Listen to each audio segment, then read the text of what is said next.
ओडिशार आदिकवि सारला दास, अतिबड़ी जगन्नाथ दास, भक्त कवि मधुसूदन राव, व्यास कवि फकीरमोहन सेनापति, विदग्ध कवि अभिमन्यु सामंत सिंह, बाणीकंठ निमाईचरण हरिचंदन, कविवर राधानाथ राय, कवि सूर्य बलदेव रथ,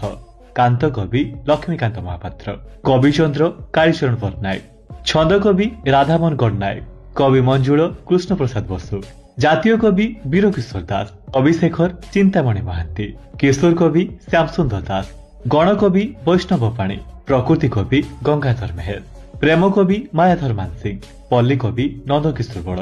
उत्कलमणि गोपबंधु दास, उत्कल गौरव मधुसूदन दास, भूमिपुत्र विजु पट्टनायक, नाट्य भारती अश्विनी कुमार घोष, कलानिधि बांछानिधि शतपथी, उत्कल भारती कुंतला कुमारी सावत, उत्कल रत्न विश्वनाथ मिश्र, लोकरत्न कुंज बिहारी दास, उत्कल घंट जदुमणि महापात्र, कवि सम्राट उपेन्द्र भंज, सन्थ कवि भीम भुई, स्वभाव कवि गंगाधर मेहर, कर्मवीर गौरीशंकर राय, उत्कल केशरी हरिकृष्ण महाताब।